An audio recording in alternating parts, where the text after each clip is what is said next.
Senja menyalakan lampu duduk, meskipun matahari belum sepenuhnya tenggelam, mencari ilusi kehangatan di ruang yang terasa dingin. Di sofa seberang, Dimas sibuk membolak-balik majalah arsitektur tanpa benar-benar melihat satupun halaman. Keheningan di antara mereka bukanlah keheningan yang nyaman, melainkan keheningan tebal yang diisi oleh kalimat-kalimat yang tak terucapkan. Mereka telah menguasai seni, menghindari tatapan mata, sebuah keahlian yang mereka kembangkan selama 3 bulan terakhir. 3 bulan sejak pertengkaran besar yang seharusnya menjadi titik balik, namun justru menjadi titik henti. Senja tahu, ada satu hal yang harus mereka bicarakan.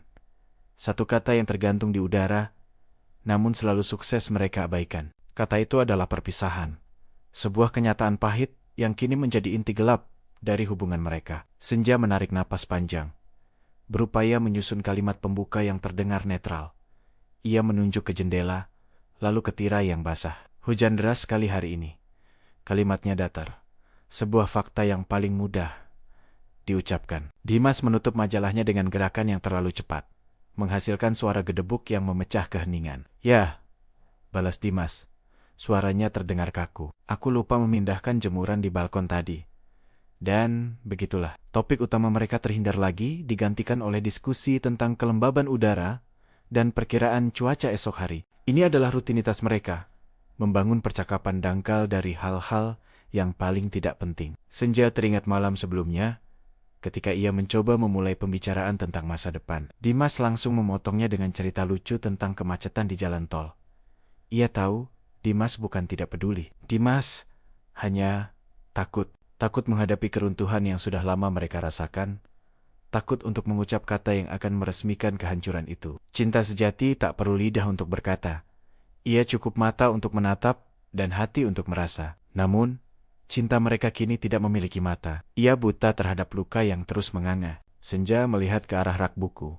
Di sana tersusun rapi hadiah ulang tahun yang diberikan Dimas tahun lalu. Sebuah novel klasik yang ia dambakan, kini hanya menjadi saksi bisu betapa cepatnya komitmen mereka memudar. Setiap usaha untuk mendekat selalu disambut dengan jawaban yang tergesa-gesa, perhatian yang dialihkan, atau keluhan tentang pekerjaan. Senja mulai merasa dirinya seperti hantu di rumah sendiri. Sebuah entitas yang hadir, namun tidak pernah benar-benar terlihat. Dimas berdiri, bergerak ke dapur, menawarkan kopi. "Mau kopi?" tanyanya.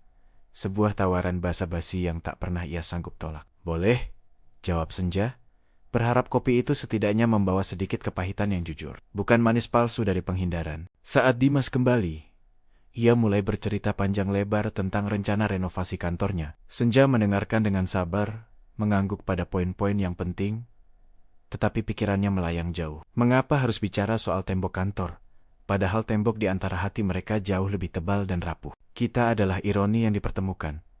2 garis sejajar yang dipaksa berpotongan oleh takdir yang usil. Ironi itu adalah kenyataan bahwa mereka tinggal di bawah satu atap, tidur di ranjang yang sama, namun hidup di planet yang berbeda. Senja menatap Dimas saat ia sibuk mengaduk kopinya. Dimas tampak lelah.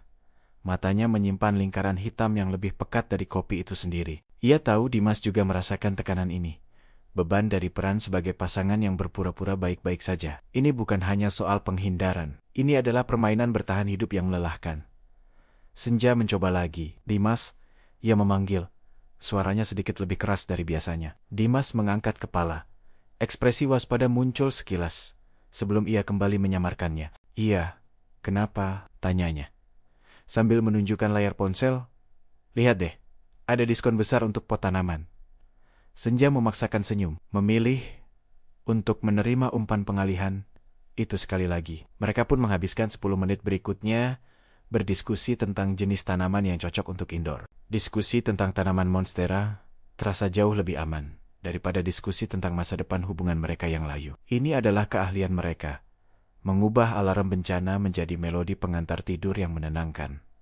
Namun, Senja tahu batasnya. Rindu adalah pengkhianat ulung yang menyamar menjadi udara yang kita hirup. Kini, yang ia rindukan bukanlah Dimas yang dulu, melainkan kejujuran yang hilang. Kejujuran untuk saling mengatakan bahwa semuanya sudah berakhir. Senja meletakkan cangkir kopinya yang sudah dingin. Ia melihat keluar jendela. Hujan sudah berhenti. Ada pelangi samar di ufuk barat, sebuah keindahan yang ironis, setelah badai yang sesungguhnya belum terjadi. Hujannya sudah reda, ujar Senja, suaranya lembut, tanpa nada tuduhan. Dimas kembali menatapnya.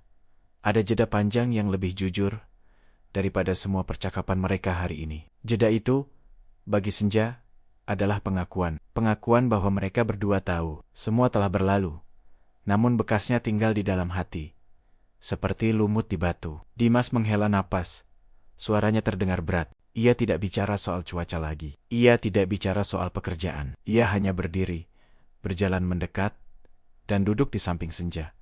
Sebuah langkah fisik yang sudah lama tidak terjadi. Ia tidak menyentuh Senja, hanya duduk diam, mengakui kehadiran yang selama ini ia hindari. Senja menunggunya bicara, menunggunya untuk mengatakan kata yang tergantung. Namun, Dimas hanya menundukkan kepala. Ia kembali memilih keheningan.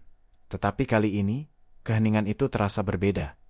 Lebih jujur. Kau adalah hujan yang merayu bumi yang kering. Tapi aku tahu, setelah kau pergi, kekeringan ini akan menjadi-jadi. Senja akhirnya tersenyum kecil, senyum yang bukan topeng, melainkan penerimaan. Mereka tidak perlu bicara soal perpisahan, karena mereka sudah bicara soal hujan. Dan di antara rintik-rintik yang terhenti, mereka berdua menemukan jawaban yang sunyi.